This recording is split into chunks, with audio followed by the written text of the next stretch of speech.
Blogging work ஆகுதா? அது கேட்கணும்னு நினைச்சேன் லாஸ்ட் டைம் கேட்கும்போது. பிளாகிங் ஒர்க் ஆகுதான்னு கேக்குறீங்களா? இப்ப டைப் மார்க்கெட்டிங் ஏதோ சொல்லிட்டு இருக்காங்க நிறைய பேர். நிறைய டெர்மினாலஜிஸ் வந்துட்டு பீப்புள் வந்துட்டு முன்னாடி கொஸ்டின் ஏதாவது வந்துச்சுன்னா ஏதாவது தேவைப்பட்டுச்சுன்னா கூகுள் சர்ச் பண்ணி கேட்பாங்க, அதை ப்ரௌஸ் பண்ணி பார்ப்பாங்க. இப்போ வந்துட்டு அப்படி இல்லை, ஏதாவது கொஸ்டின் வந்துச்சுன்னா எங்கேயாவது போய் அவங்க இருக்கிற ஒரு எல்எல்எம்ல ஏதாவது சாட்ஜிபிடியோ கிராக்கோ ஏதோ போய் டவுட் கேட்டு அவங்களுக்கு அந்த லிஸ்ட் வந்துருது. இததான் வந்துட்டு எப்படி புதுசா பிளாகிங் ஒர்க்கா, இது வந்து நான் புதுசா பிளாக் ஸ்டார்ட் பண்ணலாம்னு ஒரு இது வச்சிருக்கேன்.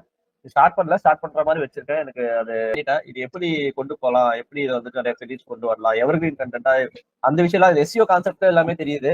ஆனா இப்போ பிரசன்ட் இதுக்கு எல்லாரும் எப்படி பார்ப்பாங்க, எப்படி டிராபிக் உள்ள கொண்டு வருது, அந்த விஷயங்கள்லாம் வந்துட்டு இப்போ அது அது புரியல, மட்டுப்படல டக்குன்னு. இப்ப புதுசா லேட்டஸ்டா ட்ரெண்ட் வந்துட்டு இருக்கு இல்லையா, லேட்டஸ்ட் ட்ரெண்ட்ஸ் வந்துட்டு இருக்கு, பழசா படிச்சது ஒண்ணு இருக்கு, இப்ப புதுசா வந்தது ஒரு விஷயம் இருக்கு. எப்படி இது லிங்க் பண்றது, கேப் எப்படி பண்றதுன்னு எனக்கு தெரியல.